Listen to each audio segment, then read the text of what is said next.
and welcome back to the Pretty Little Podcast. We are your hosts. My name is Phoebe. And I'm Caroline, and today we are recapping Season 7, Episode 5?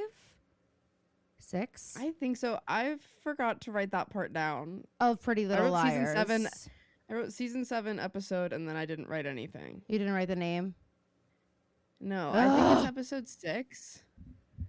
I know, I normally write it down. That's like your job. I got distracted by the recap. Wanted, Dead or Alive. And it is number 6. The title for next week's episode makes me almost not want to watch it. I'm like so troubled by it. It's original G''A' gangsters. I haven't seen a single gangster yet, so not looking forward to that one. Mona must be coming back. It's gotta be Mona. Anywho, as Phoebe said, she's in the recap, so take it away. All right, Allie's back, but on a condition. Mary Drake has to stay with her in her house, doctor's orders. The police department, as of right now, is following the girl's story on Elliot, like everything that they've set up about the train and the rental car, or the car being at the train station, all that stuff. They're following it as of now. The jacket that Emily found in all of Allie's things has been returned to Allie after it was given to AD as proof that she murdered Charlotte. And AD returns the jacket and explains to Allie why she had it. Hannah wants to fix this situation between Caleb and Spencer, and Spencer's like, well, you can't. No matter what you say, I don't believe that you don't have feelings for him, and also you're engaged, so you're also a slut. Speaking of sluts, we meet Marco Fury, Detective Floozy. He and Spencer hooked up, and also now we know that he's a detective working on the Elliot Rollins case. Interesting thing that we learned from Detective Floozy is that Elliot was actually last seen in Baltimore, which is not a part of their plan. He was photographed on like a traffic cam in a rental car. Ezria proposes, and we don't really know what happens, but let me tell you, it's not good. And that's the recap. All right, so we begin, and there's Aria with no ring. And I just want to point out that she has nail polish on in this scene. And I just think it's really important to note there is a big continuity error here. But she's not wearing nail polish in this scene, and she's wearing this same outfit the entire episode. That's all I want to say. Or, I mean, I wouldn't put it past her to take a little break through the hustle and bustle of their missions that they have to say that she is a nail appointment. To take her nail polish off. Oh, you're saying she has nail polish on in this scene. Interesting. Yeah, and I know because the first shot of the entire episode is a close-up on her hands to let us know there's no ring there. So, like, loud and clear, and guys, I'll give you nail polish. I'll give you 5 guesses for where Aria chooses to spend her morning the morning after she rejects Ezra Fitz's proposal. God. Let me tell you, I'm sure you all in unison said Ezra Fitz's coffee shop. Ezra Fitz's home. She's essentially laying down on like over the doorway of his home. If this were any other normal person, this is the equivalent of that. Okay? Like this is her laying down and saying, you're gonna have to step over me, over my body, if you want to leave today. And I'm guaranteeing you're gonna be thinking about me the entire 24 hours. Like she wants him to be in full purgatory because she is. And that is Aria in a nutshell. Exactly. Emily comes in and is like, hey, by the way, that call you took last night, was it important? Was Ezra like mad at you because you deleted that phone call from Nicole? Like, why did you leave and then not call any of us? We were kind of in the middle of some important discussions. And she's like, oh, no, sorry, I just couldn't get back to you. But no, he doesn't know about the call. No worries.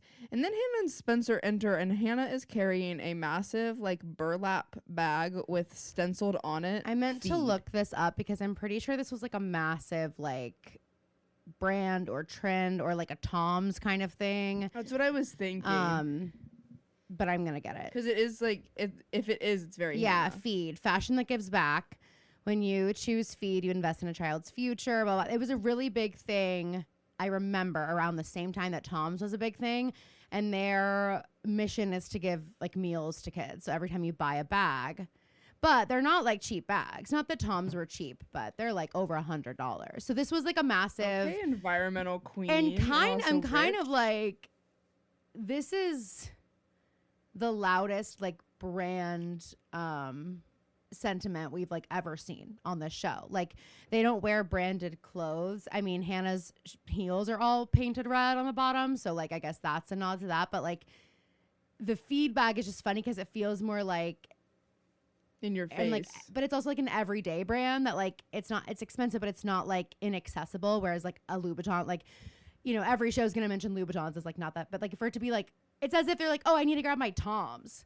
Like, it's like the equivalent of that. And it just is interesting, like, to see that because we never see that from the show. And for it to be this bag. So I'm wondering if, and I should look into it, if they were like partnering because it was like a charity. Like, you know what I mean? Because it was like really hot. That was really hot. It was like around the time of probably like fucking Coney, all that shit. And like, the branded environmental or, yeah, like Bombas when they started to. Yes, like Bombas, Tom's, Feed.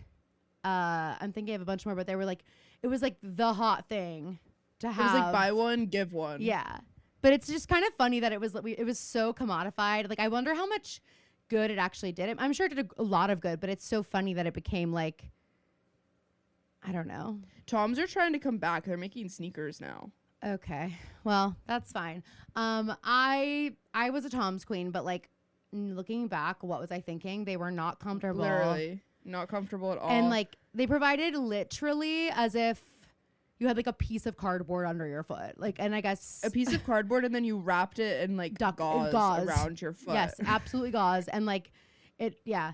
I had a pair of red ones, and I wore them to the Heart concert. I don't know if you remember going to that. How bad did they smell when you got home? Torrential downpour. Torrential downpour. You might as well have been barefoot. In fact, you probably would have rather been barefoot. And my feet were dyed red at the end of the night. Oh my God. Well, that's normal. Your feet. Oh, right. Wait. I just forgot. Wait, they weren't dyed. That was just the normal color. But did you guys know that Phoebe's feet are bright red? Like cherry red? I know, it's kind of weird. It's like a reverse. We're so tan used line. to it. Like we don't really like lead with it anymore. We used to like tell everybody. We'd be like, oh hey, and before we like sit down for dinner, Phoebe, take off your shoes. Let's address the elephant in the room. Yes, that's why I wore Phoebe's Toms for so long. Yeah, exactly. Because they were so. It was easy to take them on off and off. in the show. But then the other thing about Toms, and okay, I'll be the brave person to say it. Like they smelled bad. Oh, for sure. And Terrible. also why I'm so, well, that's not the only reason, but like one of the reasons I'm so not into the ballet flat trend, like, because I remember, and I'm sorry, like, it doesn't matter. You know what? Stinky feet is the great equalizer because it doesn't matter who you are.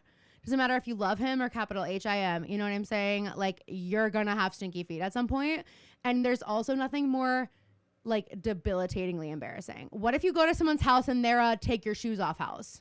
Yes, exactly. You can't risk it. And with ballet flats, even if you get to keep your shoes on, and this is a difference between ballet flats and Toms, like Toms will contain the smell until you take them off. If you shift ballet your foot one wrong way. If you're walking and the gap happens between like the bottom of your foot.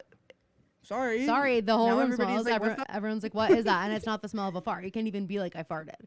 You have to acknowledge you have stinky feet. Mom's like, Fee, you have to wear socks with ballet flats. And I have to be like, Mom. What socks? I'm not wearing those little socks that cover a that toenail. That is, hey, sorry, can I say something? Of my heel. If that is type A privilege.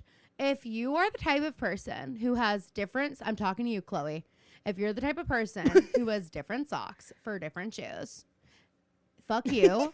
I shouldn't even be allowed to buy socks because the second that I wear them one time, I might as well throw them away. I'll never see them again, okay? And if I do see them again, I'm only going to see one of them. Ever since I started doing my own laundry, and thank you, Mom, for doing my laundry every minute that I lived at home. It was amazing. Even I was Mom guaranteed to have laundry, socks. You were guaranteed to have socks, but you always were like, Caroline was never wearing two of the same But it's sock. not because I was like, I'm being quirky, I'm wearing different socks. It was genuinely like, this is what I got. That's what I got. And then mom would get really mad at me because like I would go into she the thought mismatched you were doing it on sock. purpose. Well, I'd go into the mismatched sock basket because I didn't have any fucking socks that I wanted to wear. And I wanted ankle socks.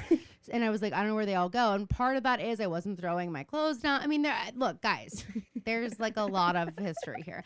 But the fact of the matter is I don't know how people responsibly have socks. And I also don't think it's not realistic for somebody like moi to have different kind of socks for different kind of outfits. Like, oh my God. No-show socks are crazy. No-show socks are crazy. And I'm also like, what if it slips off your heel? And it's just like, even if so, like, I'm not going to go buy, like, oh, I bought this pair of shoes and I have to get a pair of no-show socks. Like, what? That's crazy. I would sooner fold my socks in half, like, than be able to do that. Like, I just think it's crazy. I'm sorry, I do. And that's because I am plagued by my own type B-ness, okay? I'm a type A person trapped inside a type B's body. I can't get out. I'm clawing. She's like, let me out of here. I hate it in here. And I'm like, me too, girl. But we're in it together. And that's my story. But that's beautiful. Anyway. And all that to say, Hannah's holding a bag that says feed on it. Feed bag. So Hannah and Spencer are here and they're fighting. What's new? Spencer's like, okay, Diet Dr. Pepper. Just what we have. Suddenly jealous. Suddenly? It's just what we have. You just got jealous of me? Oh! The fucking worst day ever. Caroline, I was driving, so I couldn't respond to this voice memo. But Caroline sent me a voice memo. She sent me a voice memo yesterday where she goes, I can't even send you a picture of how I look right now because you'll send it to page 6. Well, yeah. Well, Because I know you'll send it to page 6. She will. I can't trust her for as far as I can freaking throw her. And guys, by the way, if you are on the Patreon and you heard our Smash recap and you heard me talking about my friend's dating life, which did you leave that in? Mm-hmm. Okay, good. I think that's going to be the new perk of our Patreon. Like, you actually get real life tea live as it's happening. Like, I'm just going to start going willy-nilly. I'm going to start scheduling that with our friends. Yeah, I'll be like, hey, we are recording the fight? Patreon from yeah, can you Mimi last night was out and about and she goes, can you call me in like 15 minutes and say that you have an emergency? She did not want to be where she was so badly. Iconic. That's you just gotta like Irish goodbye that shit. Anyway. So funny. But what was I saying? Spencer and Hannah are we were I can't trust you. Voice memo. My friend's dating life. Update. If you're in that episode. Imagine you just like pick up Frozen the DVD. No. Update though, Steven did text the guy that and say like opening line on Hinge. Hi, do you have my friend's copy of Frozen? And then the guy responds, I'm being FaceTimed by Peyton. It is as if she knows. I have to answer exactly I think, because it's just kind of funny. Hey, I'm recording, babe. Where are you? At the airport? Where are you going? The beach? I'm so jealous. I'm so jealous. Well, I'm recording. Say hi to Phoebe. Hi, Peyton. She says hello, Phoebe. You're now live on the pod. Any famous words you want to say? She's thinking. Okay, well, let me know if you think of any. Okay, but I do have to go. But I just want to say hi and I love you. Have fun. See you later. Bye. She's going to the beach. She's in the airport. Jealous. She was like, okay. She's just making the rounds of letting everyone know where she's gonna be. Just making sure people know she's. Hey, I'm gonna be MIA for a couple hours. I'm going up in the air. I'm going to the air. Don't worry. I'm fine. But I'm just in case you need to reach me. I was like, okay. Anyway, so Hannah and Spencer are fighting already when they walk in because Hannah is worried about Rollins being alive, and Spencer's like, can we just focus on our living enemies and not dead ones? To which I say, Spencer, that's what she's worried about. Well, yeah, and then Hannah says, last time we checked. She says, last time I checked, ghosts don't show up in pictures. And I'm like, okay, well, that's not totally true. Emily's like, do you remember Maya? I have extremely famous, notorious photo booth photos with a ghost. And you know that. I'll say she photographs. And you know that. So anyway. So Hannah thinks that Rollins could still be alive, and Spencer thinks that it was potentially manufactured, and Aria's like, Spence, Hannah might be onto something here. Aria's like, and Spence, I know you are just so disgusted with Hannah right now. But she might be onto And I get something, it. okay? She just, Hannah, I have your back. She might be onto something, Spence. So then they start talking about how it looks like 80's trail, what they're thinking is 80's trail picks up exactly where they left off with theirs. And they're like, why? It kind of is like they're helping us. Like, what's going on? And Frenemy vibes. Emily goes, 80 doesn't do anything for free, not even test scores. And Emily's like, I tried it with test scores. Not even that. Okay. I tried this frenemy shit. It didn't work very well. Yeah. They also believe that so like they're pretty sure that someone's obviously helping to cover up their murder in this moment. And then they're like, well, is it Jenna? Is Jenna grooming Sarah to be her new seeing eye dog? They love this metaphor for Jenna. And I'm like, you guys, do you like, I know she's a villain. But I am like, you guys are the girls that blinded her. And imagine someone hearing that in the brew. Like, imagine we're in Uptown Coffee and there's notoriously this group of girls who like blinded another girl. I mean, yeah, if it's in real life, yeah, it's crazy. Okay. Yes, if you're putting it in our hometown in our life, that would be insane. If I was at Uptown Coffee and I heard a notorious group of girls talking about how maybe someone was like murdered, that would be crazy. Seeing eye dog about the girl they blinded, and I knew they blinded someone, it would be weird in the first place. So yes, but in Rosewood, PA, nah. and then we see this is such a diva funny. move. First of all, I wrote I hate scenes like this. Slow down, because I kept pausing. Okay, why do we? I was like so annoyed. It took me forever to watch this episode, and then. So at first I don't notice what's happening here, and I'm laughing out loud because Aria looks at Hannah and goes, "Is that?" I know. I thought the same thing. Guys, Allie is not walking. on house arrest. Phoebe hasn't said what happens yet. Allie's walking in the brew. You did not even say what happened. You're like, everyone's like. Anyway, Allie walks in and like to her group of friends, and I was like, is she on house arrest? Why are they so shocked to see her? Because Aria goes, guys. Is that? And I'm like, Allie DeLaurentis, yeah. Like, yep, yeah. That's her. And then we realized but what no, they're talking about is Diva Allie. Diva Allie, she's wearing the jacket. She found out, that they were ready to trade her life for Hannah's. And she's like, I want to let y'all know that I know. And that's what this actually is. And so we go to Rosewood Times Square and Spencer's so Allie. By the way, hey, I watched the intro and Hannah does the shh. So maybe it switches every episode? Alternate in season 7. Okay. But it's the first season when Allie's in it, I think. Unless last season was. I don't remember. No, I don't think so. But what I love is the idea that Allie just walked in to say this is a gift from AD and then immediately spun on her heel, walked right out. And I also love the idea that Spencer's the only person who follows her out. Spencer's chasing her like, Allie, I can explain. And Allie's like, no, I get it, Spence. It just shows that Hannah's life is worth more than mine, which I am kind of like. This is where I have to say Allie. Okay, we're both up. We're like, Allie, it is. Just kidding. That's first of all, bingo.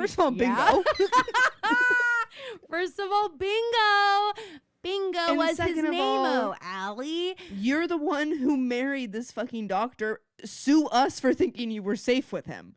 You told us you were trying to convince us, so you had Aria marry you two. And also, sorry, Allie, but like you're kind of a bitch. Like, like historically, Allie, you've like not been that nice. So like, yeah, if I'm saying if I'm the girls and I'm like, all right, we gotta write down pros and cons. Which one do we save? You're in a Dark Knight Joker situation where they're like, you can save these 3 people or this entire, or like one vote or the other. You know what I mean? And you're trying to decide. Like, if I'm stacking it up, Hannah is the better friend. Like, I'm not saying Allie like deserves to die, but I'm just like, if they're going like, it's and just Allie, that, like, Allie, that wasn't really on the table. Yeah, death wasn't really on the table for you. True. Torture, at least not in their minds. They didn't know that. Exactly. And they also thought that you killed someone, and it was also like not just Hannah. It felt like all of them. Like it was like. Mm-hmm. For a lot, Allie has not felt like she's like embedded into this where it's like if the girls are in danger, so is Allie. She's felt like this separate thing, and oftentimes the thing that is causing them danger. So like, yeah. And I do think Spencer, this is kind of an important conversation for Spencer, or position for Spencer to be in, because it's the first time she has had to defend Hannah rather than like find reasons to be annoyed with her, because she's like, look, you can be mad at us all you want, but like Hannah just killed the actual villain, the person who has been actually tormenting you. And Allie makes that skeptical face that she always makes, where she like keeps her head like this. Yes. And she looks at the person. Yes, exactly. Okay. So Allie then gets a text that Detective Fury is at the house, and Spencer's like, "Oh, I'm coming too." No reason, but I'm wearing my fuck me heels, so just kidding.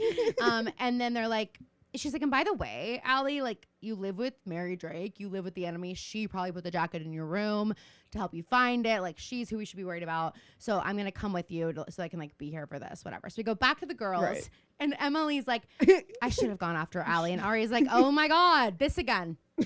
Like Aria's literally like, she just needs some time, Emily. She needs some time, Emily. Oh, Jesus. And then they all get a text from Spencer. I mean, Aria's just in a mood and like, okay, I get it. But like, she's just such a bitch this episode right now because she's like, we need to stop group texting. And at first I was like, I forgot that when they all get a text, it would trigger their A text thing. But I was like, hilarious out of again, if you're someone in Uptown Coffee, just hearing these girls talk, like, wow, we've got to stop group why texting. Are they friends with her? I don't want you guys to text me anymore. I don't want to hear from Spencer. Like, oh my god, I'm mad at her. I'm mad at her now. I'm mad at her now. We go, or Emily is gonna go. Here's the divvy up. Spencer's gonna keep tabs on Mary Drake. Emily's gonna keep tabs on Jetta. Aria's gonna go with Emily, and at this point they run into just what Ezra. Aria wanted. And just what Aria wanted. Exactly why you parked yourself here this morning. And this is why we took the back exit, not the front exit. Like she deliberately went the way so she had to go past his stairwell. Yeah. Instead of just going out the front. And she does run into me. Ezra. It's so me when my ex-boyfriend lived underneath my friend. It's so Driver's License by Olivia Rodrigo. Yes, it's so Driver's License. And that's that. And that's that. We go to the De Laurentiis dungeon, and Detective Floozy is he's like, I forgot we named him that. I didn't know Spencer was coming. Hey, Spence, can I talk to you outside for a second? Yeah, he's like, Spencer, do you guys have an elevator by chance? A dumbwaiter, maybe? Anyway, Detective Floozy explains, okay, here's who Elliot really is. Like, here's his name. He's wanted for petty theft in the UK. And we think that someone is trying to cover up what really happened. We think that the car rental, the train ticket, all of this were created to cover up what really happened. And it's like, well, that is exactly what happened. And the girls are kind of tweaking, but they think it's like they're not implicating the girls yet. And so he says, I think like they wanted the police to find his charges. He's probably long, and like to think that he's long gone, but he's actually really close. And we think Allie's in danger. He might have unfinished business here. So we're going to really up the police surveillance and like keep people here 24 hours. Thank God they're actually like so scared about the situation, because Allie looks like someone who is in like she looks scared, like she's in the situation. And it's not suspicious that they're so scared. No. Everything's really working in their favor for now. For now. So Detective Floozy's leaving and Spencer follows him out. And she's like, Detective Fury, Marco. It's like what he did. He walked out of the house, forgot that he goes by Detective Fury. Like, well, it's because she didn't use his government name. Oh, I guess. Detective Floozy. Right. And she's like, sorry that we kiss. I didn't know you were a cop. And then she reveals her ACAB tattoo. He's like, what, do you have a problem with law enforcement? She's like, kinda. She has a back tattoo. It's a pig with an X over it. It's exactly the emoji that A has been using to like communicate about the cops. Oh my god! And she's like, no, it's not that. I just don't want this. She's like, to, no, like, I love law enforcement. I famously, you haven't heard? Okay. Sorry, I just thought news would have traveled a little faster. I dated Toby for a long time actually. Yeah. So anyway, he asks if Allie is holding back, and Spencer's like, no, she told you everything. And then she leaves and he looks at her butt. We go to the Montgomery Mausoleum, and Aria's just listening to Ezra's voicemail, and we find out that they both left upset. They were both really upset last night. And I'm just like, okay, why were we robbed of the I know, that's what I want to see. I wanted to see that fight. Don't take me to his apartment later and show me the candles like knocked over, and don't show me how that happened. Hello. Exactly. We go to the brew, and Hannah's on the phone with Lucas, and he's like, where are the Q1 projectiles or whatever the fuck? He's like, hey, Han. And Hannah's like, Han, this business plan sucks. She's like, okay, so you hate everything about it? He's like, kinda. Yeah. And then we find out Hannah just Googled charts and like copy image. Yeah, and exactly. The charts don't actually mean exactly anything. because it looks good to me. I'm like at first glance, you got my girl. You got whatever you want. If I'm on the board, I'm like, I say I'm sure. like pass. She tells Lucas he's her person, and I'm like, what? I didn't really see that coming. So sweet. Hannah, Phoebe, shut up. I just Lucas is her Christina. So. No, he's not. No, he's not. Emily is. That's just ridiculous. Right. What an insult. I hope Emily doesn't fucking hear this. This is ridiculous. I really hope Sabrina's not here and she doesn't tell Emily what she heard. I'm just because saying. you know Sabrina is so famously, she's so honest, she won't be able to keep it to herself. She'll be able to keep this to herself. Yeah, so. And so Aria texts Hannah and is like, hey, I need your advice on like shaky engagements. This is literally, this is another like great example of Hannah being such a good friend because she's on the phone with Lucas, her person. Aria texts and is like, I need you. She's like, oh my God, Lucas, I have to go. And then she hears another phone ringing and it's Elliot's burner phone, which is still in her possession. And she answers it and she doesn't say anything. I am like, why are we answering? I know. I thought the same thing. I would be so Isn't it gonna curious, ping? but like, hello. I know it's a burner, but I just think it's just so risky. It's risky and now like it's he'll scary. leave a voicemail. He will leave a voicemail. I promise. Like if he really wants you to hear what he's got to say, and then everyone can hear it. But now you're the only one. And that's mom's rule. And now you look crazy. That's Hannah. mom's rule. Well, mom's rule is if it was really that important, they would leave you a voicemail. That's true. Or he'll text you. Which is, she was like, you don't have to answer random phone numbers because they'll leave a voicemail if they really need you. True. But what we needed to know, or what's interesting here, is that he does have a British accent. We did need that. We needed to hear the British accent. Yeah. So he couldn't have sent a text. So it would have had to be this. And he says, next time you bury someone, make sure they're dead. So Hannah's freaking out. Freaking in the out. middle of the Wait, brew. this is so funny. She's freaking out with Aria, and Aria's like, listen, Hannah, he's dead. And Hannah's like, no, we buried him alive. People used to get buried alive all the time in the 1900s. They found scratch marks on coffins. And Aria's like, Hannah, you really got to stop reading Wikipedia. Like, give me a break. I love the idea of Hannah being a Wikipedia girl, like who is just like going down those rabbit holes. But it's like, Aria, it's like that's a fact you would say. And like low-key, it's such an insult because English majors are told Wikipedia's the devil. Don't touch it. Right. And anyone can edit it. And I tested that once and it's definitely true because I changed the PPG paints thing to Pittsburgh Palace of Glass. You know that, right? It's still so funny. And it was like that for years. No one changed it back. It has been changed. I wonder if I could go check the log. There are probably people out there who refer to it as. I hope. That's and like people like Hannah. that's like their fun fact. Wait, we see in the next episode, she's like, I really want to go to Pittsburgh. I want to check out the Pittsburgh Palace of Glass.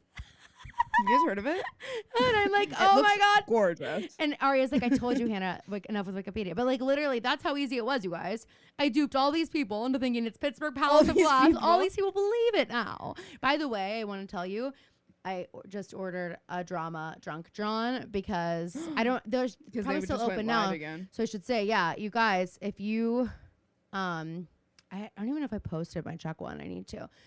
But if you don't follow Drunk Drawn on Instagram, he's this artist and he does like the funny caricatures of like reality shows and pop culture stuff.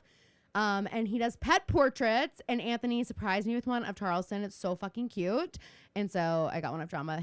They're open until like July. So if you want one, go get it. $75. Gorge. Which actually is like gorge. much cheaper than I thought it would be. Yeah, fair. For fair like enough. He's so popular. Mm-hmm. We go. I'm excited to see Dramas. It's gonna be so cute. We go to the Montgomery Mausoleum, and yeah, so they're talking about all of that, and then Hannah wants to go to the police, and Hannah's so scared, and she's like needs to make sure that the girls understands like he looked like if he is alive. Yeah. We like looked at each other. Right. He knows what I did. So if he like what he did to me before.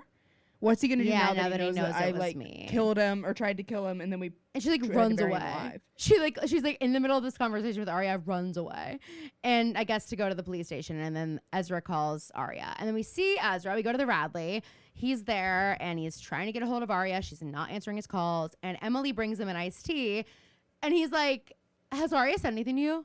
And Emily's like, okay, no, but I've asked her. I did think multiple times, so now I'm really starting to think something's up. And then she gets distracted because she sees her old flame Shower getting into the elevator. And the other bartender working is getting this room service order from Miss Marshall to room 303. So, of course, Emily's going to go deliver it. Of course. And then we see a call between Aria and Spencer, and they're catching up on what's going on with Hannah and Emily. Spencer's going to the Lost Woods Resort to, like, look for financial records about Elliot or something. She's going to snoop. Alone. Idiot. Annoying behavior. Yes. She goes to open the door, and Mary Drake pulls the door open with such force and holds up. It could have been bad. Yes, like she holds up, I don't even know what it is. It's like a fire poker like a or something to like hit Spencer with because she thought it was Elliot because she thinks he's after her because she, quote, broke ranks. She goes, he has a temper like you've never seen. He handled Allie with kid gloves compared to what he'd do to me. I'm like, kid gloves? Okay, that's frightening. And what about what he did to Hannah? And what about that? And we're all conveniently forgetting over and over and over. I know Hannah's not talking about it because she's really traumatized. That's why. Right. She needs to. Doesn't mean she doesn't need to. Exactly. And so I love Mary goes, get inside now. She is like literally so frantic. Sorry, and, but if I'm Spencer, I'm not going inside.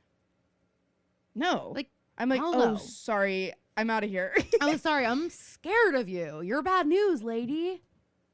And she is like, I know you're here, like, looking for him. If he was here, I'd be dead already. And then they hear stuff outside, and no one's out there. This is a nothing burger of a scene. know. We just needed to know, I guess, that Mary's here doing stuff. Yeah. I don't know. And that she's scared of Elliot.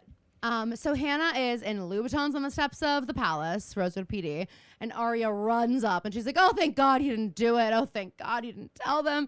Listen, Spencer is believing Mary's story, and so, like, I think it's Jenna. Jenna is the one who is doing all this, whatever. And they're just sitting on the steps and, like, people watching. And they're like, oh, I just wish we could, like, be boring and functional and have split ends like these people. And Aria goes, you couldn't be boring if you tried. Which is something that Aria longs to be said to her. So I thought it was very big of her to say it to Hannah. She was fishing. Yeah, Hannah, in my mind, Aria thinks Hannah is the most boring. Over Emily? Well, Emily's guy. And Aria's not going to get canceled. Nice try. You're not tricking her with that. Yeah. Not this June. Not this June. So Aria's fussing up. Yes, about the proposal. And she's just like, I have to think about it. Like, prison is literally looming in the distance. Sorry, it is so funny that this is the only person Aria's telling. And it's like, yeah, we could say it's because she wants advice because Hannah's engaged. Or it's because Aria wanted to be like, see, look, you're not the only one who can get someone nasty to marry them. None of the other girls are engaged. It's not the same satisfaction. You know what I'm saying? And she's like, how do you and Jordan, like, make it work and all this stuff? And Hannah is saying she understands Aria's hesitation, but it's not really her like, if Ezra's the one making the decision to be, he knows what's up. Which is like, he great knows advice. There's a lot that comes with Aria. Yeah, because Aria's like, he's making the choice to be with her. Right. Aria's like, he wants a wifey. He doesn't want conjugal visits. And Anna's like, it's kind of his choice to make. He might love them. And also, this is the scene, by the way, where Hannah looks at Aria's hands and Aria has zero nail polish on at all. And Hannah's like, oh, you aren't engaged, so you must have said no. So, yeah, just so you guys know, like, I'm on to you. Anyway, Aria's like, well, can you give me advice, please? Because that's why I asked you. And so Hannah takes her ring off, throws it away. Aria flips. Aria has the appropriate response. She's like, holy fuck, that's a massive diamond in the woods now. And Hannah's like, it's fucking fake, and tells her everything. And she's like, it's fine. And then we see that there's this sus cop watching from a Scooby-Doo villain again. Yes. We get another Scooby-Doo villain. Oh, great. Oh, great. Oh, perfect. This is just great. We go to the hall of the Radley where Emily's delivering drinks to Jenna. No, we go to Shower Caleb Harvey. approaching Ezra in the Radley. Oh, right. And he's like, yeah, I don't know. I'm like a vagabond right now. I don't know if I'm going to D.C. or New York. And Caleb's like, sorry, you're not a vagabond if your two options are or Washington, D.C., the District of Columbia, or New York City. Yeah. So Caleb's like, I don't know what me and Spencer are right now. Like, do you feel like there's something they're not telling us? And I'm like, oh, I'm glad someone's talking. Imagine if men spoke like girls spoke. They would have known what the girls were hiding so fast. You know what I mean? The fact that they're just now like, so do you have a weird feeling? Because I've had a weird feeling now for months. Like, that's like the vibe. And they're like, yeah, probably, but you know, whatever. And then Ezra asks about Spencer, and he's like, I don't know what Caleb says, I don't know what we are. And to that I say, I do. You cleared out all of your things. Yeah, you made it clear, the pictures actually. from the picture frames. I'd say you're not I dating. forgot about that. I'd say you're broken Caleb, up. your signature move. It's like, actually, if I'm Spencer, I'm like so annoyed with you. I'm like, I don't even want. I'm mad at you. I'm not having the conversation we have later. That's for sure. No. Okay, fine. I'll say it. I'm stressed all the time, and it's messing with my hormones. Between work, keeping up with the latest pop culture news, and everything else, I just feel so out of balance, and I know I'm not the only one. So I'm gonna help you out. Happy Mammoth offers a free 2-minute quiz that can help you figure out what the heck is causing your hormonal symptoms. It couldn't be easier. And after the quiz, you'll get a personalized recommendation to help balance your hormones and start feeling better already. When I took the quiz, it suggested that I might be going through estrogen overload. And I can pretty much blame that for the way I've been feeling. One of the recommendations from the quiz was to take Hormone Harmony, which y'all know we love. And it has literally helped me so much, you guys. I'm less bloated, I'm less tired, and okay, fine, I'm less moody. Since I started taking it, I've noticed such a difference. Taking care of your hormones isn't just about feeling good right now, it's about investing in your long-term health. When you take the hormone quiz, you'll learn more about your hormone balance, and you can make small but intentional changes to support your body. Whether it's with Hormone Harmony or another Happy Mammoth product, the quiz really helps guide you towards solutions that work specifically for you. So, ready to start feeling like yourself again? Head over to happymammoth.com and take their free 2-minute hormone quiz today to find the ultimate answer to your stubborn hormonal issues. And for a limited time, you can also get 15% off your entire first order with my code PrettyLittlePodcast at checkout. That's happymammoth.com and use the code PrettyLittlePodcast for 15% off today. So now Emily's bringing the drinks up to Jenna's room, and of course, Jenna's playing her fucking flute. Jenna, this isn't allowed in hotels. This isn't allowed in hotels. Yes, it is. Not in any hotel I'm staying at. That? Because I do much louder and more annoying things in hotels. And get your mind out of the gutter. I mean, singing. Well, thank God you led into that in a terrible way. I didn't. Well, I do much louder slut, things I guess. at the hotel. If you're a slut, I guess you think that. But we're literally talking about making music, so I think musicians out there will know what I mean. Speaking of musicians, I can't wait to record our Better Than Revenge cover, which we're doing. We're making a video of it. We have to. Everyone in the world wants it. No one said they didn't want it. Man, and I'm gonna start. That's what. Whenever I request time off at work, I'm gonna send a poll to my boss. Yes, absolutely. OMG, jealous of your vacation. I can't imagine. I literally can't imagine you working on that day. I literally already approved it. You didn't even request it. Just check one, and then you could be like, no one said they didn't want me to take PTO. Everyone was voting. I send it in the big group chat on Teams with everybody on my team. I'm like, who wants Phoebe to take this day off? Exactly. That's all I'm saying, Phoebe, is we didn't get any no's. And hey, those people could respond, privately. They didn't. So Emily goes to knock on the door, and listen, this is where I'm like, Emily. No, I wrote down, she is crazy. Emily, this is crazy. Have you lost your mind? Also, not even to mention the fact that Jenna has faked being blind before. I was just gonna say that. And she's wearing sunglasses, so her eyes could be wide fucking open, staring right at you, staring daggers at you, Emily. Emily walks in. And I'm certain they are, even though she can't see also, you. Hey, I'm sorry, but I'm giving the Radley a 1-star review on Yelp. If the person bringing my room service walks in and sees a blind woman playing the flute, and number one doesn't say, you sound great. Just kidding. But, doesn't say a word. Emily says nothing, just puts them down, says nothing. And it's that's weird. That's weird. And then on top of that, not even I know Emily can't say anything, but I'm you really are so sure she's blind. You are so comfortable. You also saw a shower, get in the fucking elevator to go up here. Somewhere. So there's someone who has perfectly working eyes potentially in this very room, you idiot. God, and there's no urgency. Oh, forget that. Emily has no urgency. She's literally, she may as well sit down at the desk. And Emily's do you mind if I actually have one of these iced teas? I'm parched. Or one of these cocktails? Okay. And she just starts so what could the password be? And we see that on Jenna's computer, there is a file for Charlotte DeLaurentis. The first thing that's up is a rent-a-car site. So that's like the first thing. So didn't see that, and that is pivotal. That's big. And then she minimizes that, and then we see the file. It's all about Charlotte. So like double whammy. Right, and then Sarah Harvey comes in from the patio, pissed off. And honestly, I've never been team Shower, but in this moment, I'm like, you know what, get her. You know what, Emily needs to learn this lesson. It's about fucking time. And Emily is like, okay, fine. Okay, jig's up. I think you're threatening us. Wait, this was so funny, though. She's like, yeah, and I think it's you. And Jenna goes, how come? In a hilarious way. And then Emily goes, well, you're putting on a concert for her. Points out like, oh, so you're for just my ex-girlfriend. You're putting on a literal concert for Shower. Sarah, I mean. Sorry, I don't know if you call her Shower, but I do. It's her nickname. Also, this is what a full circle moment for Shower Harvey. No, it's almost like they knew that was her nickname. It's poetic. We'll get there. It's poetic.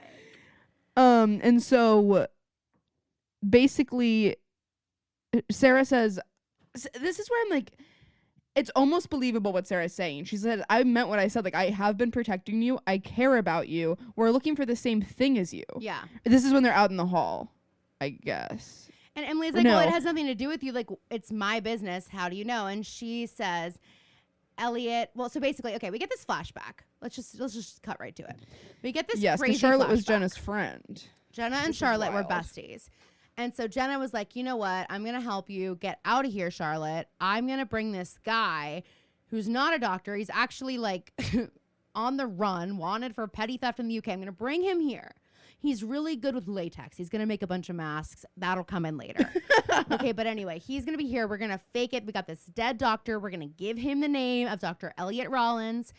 And he's going to be here. He's going to be your doctor, and he's going to keep you safe. And he's also going to make it really clear that, like, you don't need to be in here. You're not crazy, and you're going to get out, and everything's going to be great. And so Jenna, like, brings him and, like, gets him this fucking job. And I'm like, okay, so criminal behavior. Yeah, you're admitting to so many crimes. So many crimes here. And, like, Elliot is talking to them and his British accent, and then he like gets on the phone in his American accent. So it's like everyone is aware of like what's happening. It's not like Jenna thought he was actually a doctor and was like, oh, I know this great doctor. Right. It's like very clear that like he shouldn't be doing what he's doing, but Charlotte's so happy and she's like, okay, this is great. Now Allison's gonna come. She's gonna meet him. As long as he wins her over, like it's gonna be great. Archie knows everything about me. He knows everything I've done, and like he loves me, and I'm just so lucky, and I'm so lucky to have you, Jenna, and everything is great. And it's just like, so yeah. And then so Jenna's looking for Cece's birth mom and hasn't had any luck. And then Cece says Allie's coming to meet the new doctor, and Jenna can't believe it. Yeah, Jenna's not thrilled. Can't believe it. She's pissed. And Cece explains like she's our only chance at getting me out. If Archie can convince her then that Cece's better, then she'll get out. Yes. And he's like, he loves me so much, and he knows me everything. And I'm like, girl, listen, I'm all for second chances, but I also don't want you to dilute yourself into thinking that someone could hear everything you've done and like really get over it. I know. And I also don't want to be mean to you, but I did say all of that already. So sorry. So I didn't want to stop you, but been there, done that. So now we go back to the present, and this is where we get all the explanations that Caroline gave about how Archie got the identity and everything. I heard you say that stuff, and then I don't know what happened there in my brain. And so what I love is that Jenna was so invested in this friendship because she finds out that Cece knew everything about Jenna because of Mona. Yeah. And then she goes, I was like a celebrity to her. It's like, and there it is. And now we've said it. And that is really at the heart of what Jenna Marshall's wanted this whole freaking time. I love that we're not the only podcast in the world that quotes that, because Pat will say it and Lost Culture will say it. I know. So funny. And it's like, okay, so it is monoculture. Okay, got it. Yes. So basically, when she found out about Charlotte dying, she called Archie to check in. And she goes, and you'll never believe who answered the phone. Crazy. So I think it's you and your little crew. I think maybe, and I'm like, okay, I understand your suspicion, Jenna, but right now you have no reason to believe that they've committed crimes. Don't worry, they have. But like you just admitted to a lot, a laundry list of crimes, and you told someone who like wants you dead, basically. So like, what were you thinking with this? So then Sarah's like, get out of here, and so Emily leaves, and Sarah follows her out, and she's like, do not come back here. I want you to be safe. And Emily says, I'm not scared of Jenna. And Shower says, well, I'm talking about someone else. I'm talking about.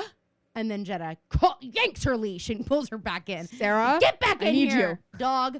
Yeah. Seeing eye dog.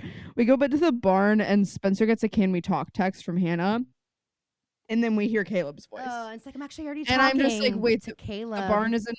The barn isn't up in flames. No, crazy. I mean, I would have been like, what? You don't get to walk in here. You don't get to come in here. You'd be invited in, bitch, and you're not. She's like, but it is kind of funny because I realized she really can't be mad at him because we're forgetting she like kind of cheated on him. Oh, right. I forgot it right. Every other scene. And then I was like, wait a minute. Because Miss Mona, she's like, look, we both made mistakes, and like doesn't tell him. So Caleb's gonna find this out later, and like I promise it's not gonna be good. But she says when she dated Toby, she didn't date anyone else for a really, really long time because it was like her heart just stopped. And nothing ever measured up. Yeah, she like couldn't feel love, and then she, it worked with Caleb, and she says, now I get to remember what it felt like to be in love again. And again, it's so funny. It's because like you were in love, you loved him, he didn't love you. Oh, oof. And then she goes, you should go, and that's that. Yeah, and then they like cry and like, and Caroline made it through. Move on. I'm like that. All this for nothing. All this for that. Road Warriors, you know we're obsessed with all things Bravo and all things Charleston. So on our most recent trip to the Low Country, we had to stop at By the Way, the new neighborhood bar and restaurant from Southern Charm stars Craig Conover and Austin Kroll in partnership with the Uptown Hospitality Group. We celebrated my 30th birthday there, and I have to say, like, the cocktails, the vibes, the service, immaculate. My favorite drink was the lavender gimlet, Empress gin, lavender lime, clarified milk. It was so pretty, so delicious. And our group kept those freezing cold martinis and caviar bumps flowing all night long. The atmosphere was exactly what I wanted. It was chic, but cozy, elevated, but welcoming. Think like your dream neighborhood spot that also happens to be Bravo adjacent. And because the night was that good, I had to go back for a dinner date with Anthony. The menu brings an elevated spin to classic tavern fare, handhelds, crave-worthy kettle chips with French onion dip, literally dream about them. But the best part were the steak frites. Anthony and I split it. It's a grilled prime New York strip with garlic butter, chimichurri, and perfectly crispy shoestring fries. Oh my God. Pro tip, go on a Wednesday during happy hour from 4 to 6 p.m. They do half off select wines, bubbles, their signature Blade and Bow Old Fashioned, and the steak frites. It's such a steal, and honest, I cannot recommend it enough. So make sure you add By the Way to your Charleston itinerary and follow them on Instagram at ByTheWayCHS to see the menu, the vibe, and all the Bravo approved bites. And if you go, tell Craig we sent you and save us a martini. We go to the De Laurentiis dungeon, and Allie is in her like gotcha. Yes. Like in her like she is just lounging. The TV's not even on. She's just lounging in this chair, holding a necklace, looking at it. And Mary Drake comes, and then Mary's and then shit is, by the way, everywhere. Then we pan out, and we see that she is completely torn apart this house. And I love that she's Mary's like, because normally you'd put it back. You wouldn't want the person to know. No, she's like, no, I'm like gonna pose. I'm gonna set this up perfectly, so I'm posed like this for hours, as long as it takes until she walks in, literally, and finds me like this, surrounded by her things, her stolen things, might I add. And she walks in, and Allie's like, so, hey. Welcome back. I'd like to discuss some holes in your story. And she starts talking, and I'm like, there is so much information flying around in this episode that I'm like, ugh, like, I don't know if I'm getting it all right. But Mary is somehow shocked that Cece went by Cece Drake. That like that's how she introduced herself to Allie. She like to a point where she like falls over, like, almost crying. She's like, what? Because they never met. So she's like, how the fuck would she even know to use Drake?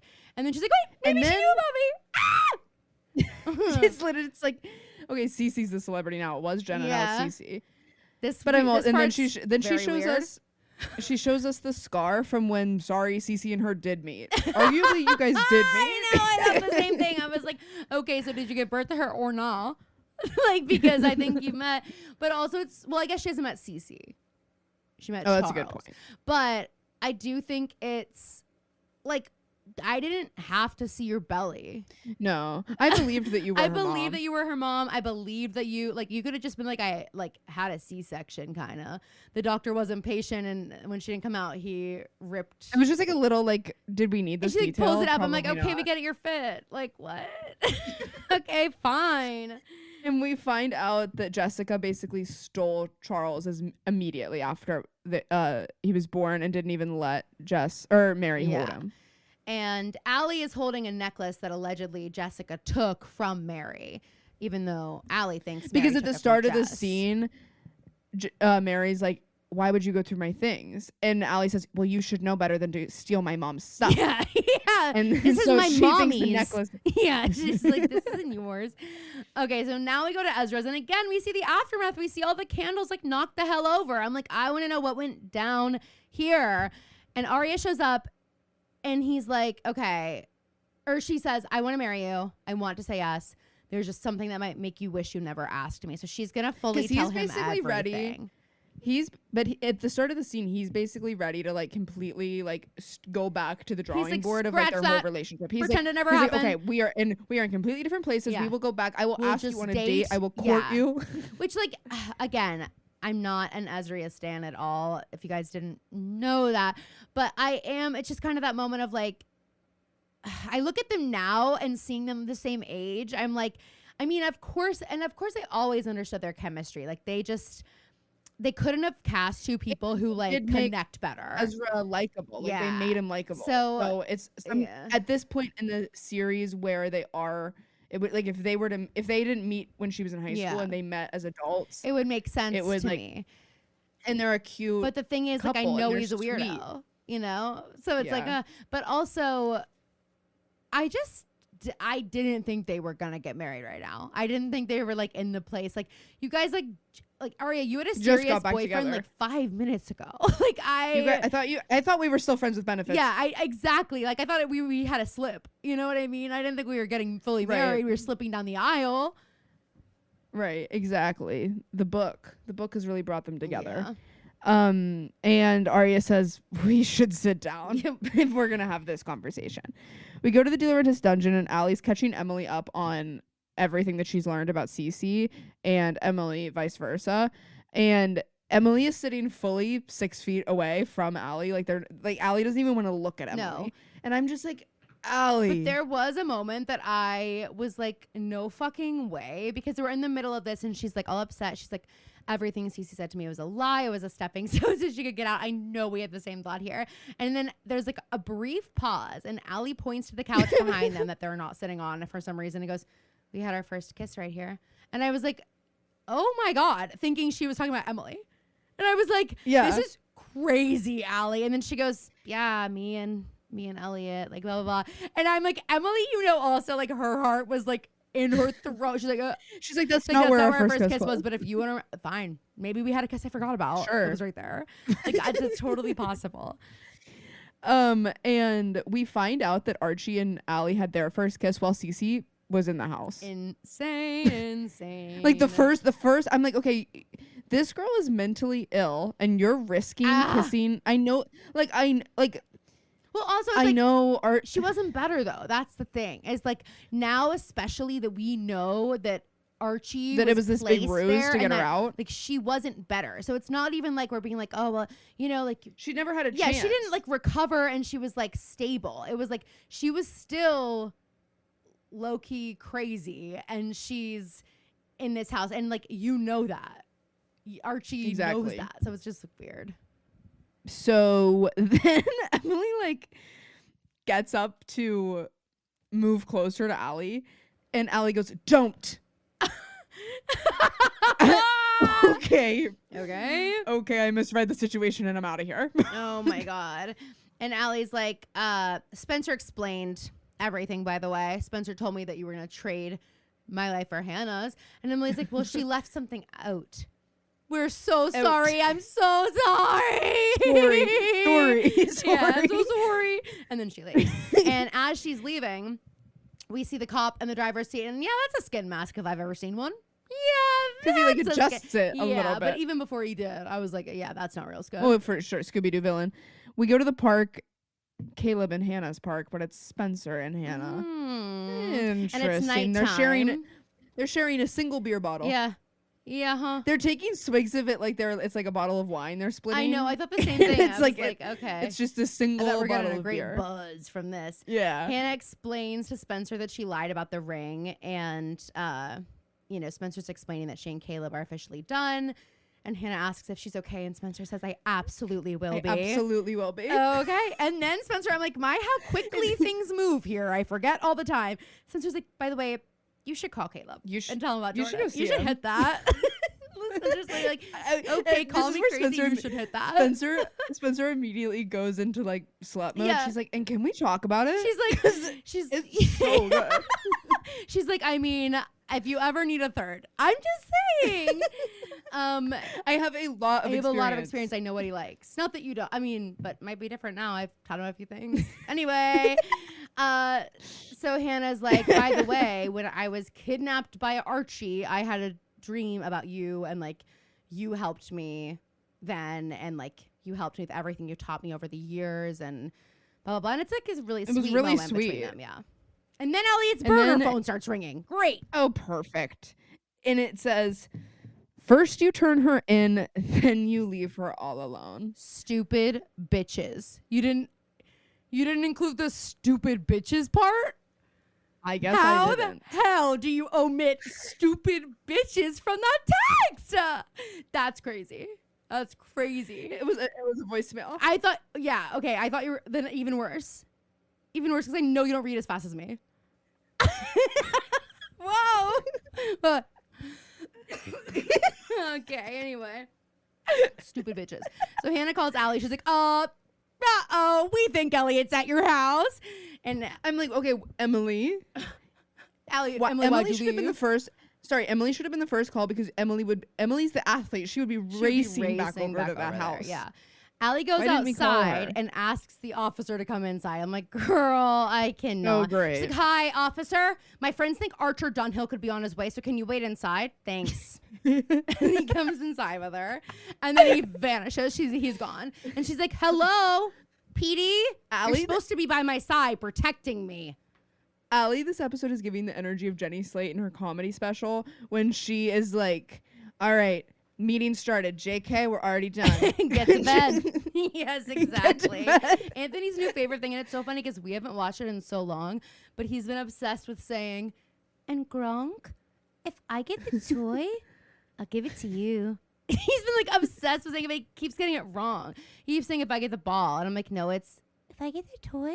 He doesn't do it in the voice either, but it's so funny. Something so impressive about girls is that the way they're able to get everybody back who plays like these, that's what makes it so realistic, is that like getting Jenny Slate back after her not being in it. Okay. Oh yes. I thought you meant women. I thought you were like something about girls that is so interesting. Yeah, I was like, okay, tell me. No, the showgirls is being able to get like these random characters, these small players throughout the show, and then bringing them back, and it's like it's so great that the actor said yes. I know. To like, it's true. That's what makes the show feel so real. Yeah. It's like you do just run into like. That's one of the things I love about. I know it's only one season, but overcompensating in the last episode when they're going through like the party or something, like you see every little person who said one line the whole show, like they are in the end, and it's like, oh, all these people part of your like freshman experience. I don't know. I thought it was like sweet. Yeah. Anyway, so Allie goes to like look for the officer. She goes to the tortured poets room, and oh boy is right. The twin picture gone, and in its place written in maybe blood, maybe lipstick, "Honey, I'm home." Oh my fucking God. He then attacks her from behind. Like so hard, slams her head into her mirror. That's 7 years of bad luck, and pulls out a like massive like police stick to hit her with.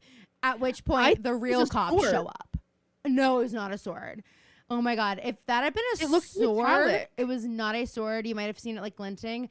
I mean, yes, the way it was like It was not a sword. You might have seen it like glinting, but I am the resident sword expert. We have one in our basement. And I'm just saying that that's not a sword. that wasn't a sword. The way that he like brandished it, yes, it gave sword vibes. But then I was like, is that a sword? I was like, is that a sword? And it's a common mistake when someone would brandish something like that you might, your first instinct if is someone's sword. using the word brandish, they're usually talking about a sword. So anyway, it's actually a saber. It was It's a champagne saber, actually. Yes. Well, precisely. No, but I also like my sword. I would have known if it was sword alarms were kind of going off. off. I would have known. So I would have written down if it was a sword. Exactly. Basically, exactly. Yes. But I was looking at it, and it's no. It's like police officers have like a stick. What? You were no, it's just that like I was looking at it and it's just like it literally could not have been a sword. No, I'm trying to validate you because I also understand how you got there. Like I know why you thought it was a sword. But that's it's so funny. But because I also thought it was a sword, I was like, what is that? And I looked at it extra hard and I was like, oh, it's not. I love anytime I'm watching TV and I see a sword, I'm like, what kind of sword? What model is that? So I paused it and I had to look and I realized, oh no. I said it. Stopped her right in our tracks. Okay, Once Abigail, I bring hell in the conversation, she's like, no. Anyway. No. We go to the dealer or Allie also like rips off part of his mask. Not you now going, we go to the dealer and shut up. We're already there. It's only because I write it down, the location down, and we're in a different part of the house now. She ripped off a piece of his skin mask, so she's got it. How petrified would you be if like in that moment of chaos you look at real face and like there's an like, ear, oh my god, I have like, superhuman strength. I would be like I'd throw up all over it. Floozy's here. Oh, great. And we see the evidence on the table. Spencer and Hannah come. Spencer's like, we have to stop meeting like this. Yeah, absolutely. She's like, hey, yeah, I know I'm kind of in the action. That's right. Winks at him.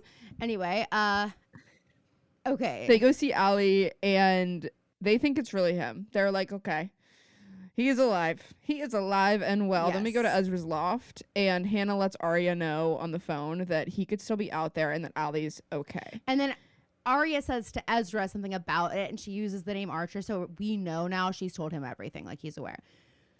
Which means we're so much closer to one of Ezra's greatest lines. One of the greatest lines in the show, Pretty Little Liars. I just can't wait. Can't wait either. It's so funny. And now it's whatever it is going to be so lackluster now that I've probably built it up. Anyway, thanks a lot. We go back to Allie's house and Allie. A lot. God, and you're welcome. God, I get anything. Jesus Christ. Allie is like setting the mood with Emily. I know she literally turns on like doesn't she turn on Easy like Sunday morning?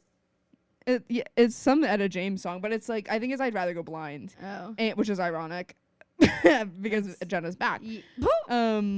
Hey Allie, you don't get to listen to the song I'd Rather Go Blind. No, yeah, Allie's like kind of funny, right? Allie looks at Emily, she's like, hee hee.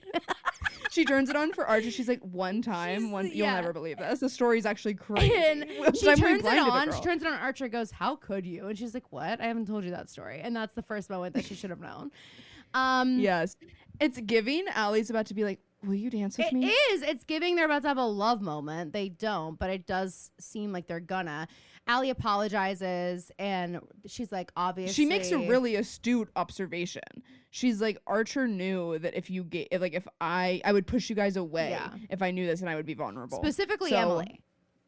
Yes. Yeah. And Emily's like, Emily's like, so he noticed it too? Okay. I'm not crazy. Yeah, exactly. Aria has been telling me that I'm crazy. Aria has been telling me that I'm out of my mind insane about this. And so this feels great. Thank you, Allie.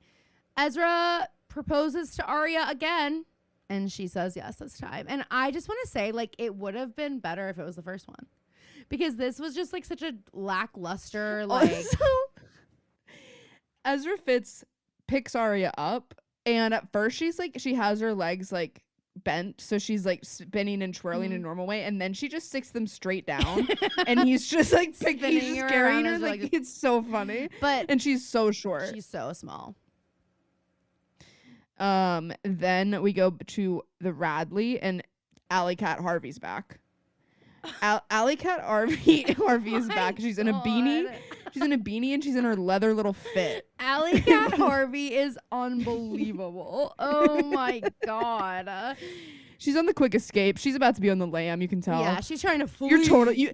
This is something about showers. You always know when she's about to be. On the you lam. can tell. She's got the look because she puts on her alley alley cat. cat look. She puts on her alley cat fit. She opens the door to leave, and oh my god, crazy camera work, crazy zoom in on Shower's face because there's somebody there, but we don't get to see who. But it's not good news. That's what I do know. It's not good news. Not good news. We go to the woods, and this also isn't good news either because I'm just like, you guys are so fucking Oh my stupid. god, they cannot help themselves. Like this, I know, but honestly, I am like, why didn't we do this a long time ago? If you thought that he was alive, you should have just done this right at the start, and maybe nobody would have been filming you. God, so fucking stupid. They start digging up, and guys, guess what? He's there. They killed him. And I mean, can you imagine I kept thinking, like, as they're digging deeper and deeper, I was like, ugh, I'm like bracing myself because they're gonna get that like when it hits flesh, and then we see his face. God. Like it's definitely him, but it's hard to tell because there are maggots all over him. Oh my god! Didn't need to see it. But yeah, everyone. so they're like, so then who the fuck is after Allie if it's not him? We go back to the Radley and this diva house cleaning. She's listening to she's listening to her little music. She's giving Megan Hilty in the first episode of Smash. Yes, she is. She's Addison Rae. She's got her headphones on. She's dancing and she's cleaning. She sees a glove and she's like, "Oh great, this." She's bitch. like keeping She this. left a mess last time. Like, keeping this. This is gorgeous. Yeah, exactly.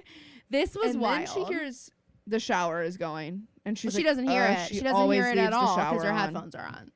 Her headphones are on. And my headphones on. Accept the pain.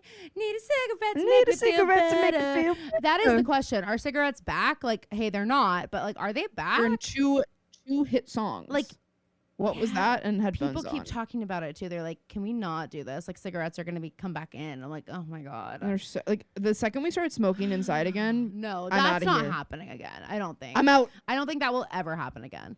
But I do think people are gonna be smoking cigs more. They're like, it's the safe version of vaping. That's what they're gonna start saying. I had this conversation with someone last night because we were talking about it too. We were like, cigarettes are kind of like, why do we have so many friends who smoke cigarettes? Yeah. And it's like, we were supposed to be the generation that ended it. But what I think, vaping became so popular, and then the fear around vaping became so prevalent not big enough, they were like, well, we'll just we're still addicted to nicotine, so we'll just do that. It's the and it's like, but that's part of it is like still the bad. Oral fixation. Like it's like, because with the vape, you're doing it all the time, so it's like that's also part of what makes it so dangerous is because cigarettes and this isn't me saying cigarettes are safer, but it's like you have to go outside and like, it has to be like a thing. It has to be like a smoking place where you can't my favorite Trixie Mattel quote ever is like, she's talking to Katya and she goes, I just think that like if people who smoke cigarettes get 15 minutes at work, I should get 15 minutes to go outside and kick rocks. No, literally, yeah. I know. They get a break. The smoke break they get a break, and wild. I have to work through. I know. It is crazy. It is crazy. I remember the first job where I realized that was a thing. I was like, wait, what? And I was like, okay, I'll take up smoking. Sure, I'm going on a smoke break. Like, what? I'm just going outside to sit on my phone. Yeah. TikTok is my cigarettes. No, TikTok is my drug of choice. I'm addicted to something too. It's my phone. It's my cell phone.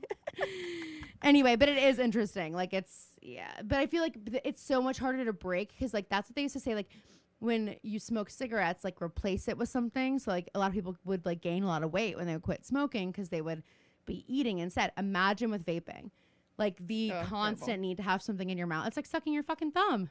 Like literally and crazy. Vaping is like, and anybody who needs a reason to quit vaping, you're sucking your thumb. Vaping is like sucking your thumb. It's the equivalent of, it's your baba. It's your pacifier. It's your thumb. Okay. Literally. So the house cleaning woman goes into the bathroom and sees, at first she just sees Shower laying there with her burned hand. Finally get to see her freaking hand. I'm like, that's it. I just want to say, girl, I don't know if we needed to be doing all this with the gloves are frankly more eye-catching than the burns, just saying. Than this. And I'll tell you, as someone who has alien hands herself, the gloves would be more of a distraction than my vitiligo. Except the housekeeper does fully jump 3 feet in the air when she sees just Sarah's hand. Yes, but also we must remember, I'm giving her the benefit of the doubt. Her headphones are on. She can't hear. Right. She didn't know someone was in here. Fair. Then we see it's much worse than we thought. guys, rest in peace. Shower Harvey's dead. Dead ass. She's dead. Shower died as she doing what she loved, taking a fucking shower. Taking a shower. And then we go to the A layer, which is kind of crazy. Our AD layer. Yes, we see footage of Hannah and Spencer at the grave. Just great. Just great. Just great. Night vision footage. Oh, perfect. That's great. I'm thrilled. That's awesome. Great. Stoked about Just that. great. And we see that there's a bunch of masks, Cece's books. And this is interesting because Mary Drake, like when Allie, I guess that's why that scene with the record is important, because Allie says Mary was going through some things and bringing boxes downstairs. And that's where we get the records. And now we see there's a box of Cece's books. Yeah. And there's I don't know also if a that's box actually that says connected, but it might props, be. which I just thought was hilarious. I'm like, work. Okay. And we are all Well, hire a that's theater that's kid. where the that's where the sword and the sabers are. Hire. Well, they couldn't fit in there, Phoebe. Oh, I know right. about their sizes. Sorry. I kind of know about their sizes. Thanks. All right, let me get at the synopsis for next week. Episode 7 of season 7 with the title I already said that I'm like kind of annoyed about. Hello? Okay, hang on. Okay. Season 7, episode 7, lucky episode. Original gangstas, but now I see. A is just in quotes, but it looks like it's G apostrophe A apostrophe. Okay. Jason returns to town. Welcome back, Jace. To stop Allie from getting too close to Mary. The girls learn something new about Mary and Mrs. De Laurentiis that leads them to a storm cellar full of clues. Ezra gets a call that could change his course. Well, you just got engaged, so it's kind of a bad time to have something that changes your whole course. And actually, when you find out what this call is, couldn't be a worse time. Oh, I can't wait. Oh, I literally can't wait. So anyway, guys, that's that. If you're craving more content from us, we did a punch bowl a couple weeks ago. Go check that out. We talked about sort of like what all the liars would be into now and what Allie did during her magical year abroad. And that is the year she was kidnapped. And then we also did our Smash pilot recap. Yeah, I went abroad. Yeah, we went abroad. Yeah, I went abroad. We did our Smash pilot recap, and I dropped tea, guys, in both episodes. So if you want a little peek behind the curtain, I thought the title was. I didn't understand the title though. What was it? It's what Deborah Messing says to Eileen well, it's not actually what she says, but we were like, and then Julia's like, "Hey, by the way, do you have any money?" Oh, I forgot. I was like, when did we say that? That's so funny. By the way, do you have any money? I feel like you're broke. So anyway, go listen to our Smash recap. I think it was a lot of fun. We certainly had a good time watching and talking about it. Listen to our Tuesday pop culture episode, and I think that's really it. We're diving all into Taylor. Taylor Nation, rise up. All right, love you guys. Talk soon, and see you next week. I totally forgot how we end these things. And kill 'em. Right, that's how we end these things. Right.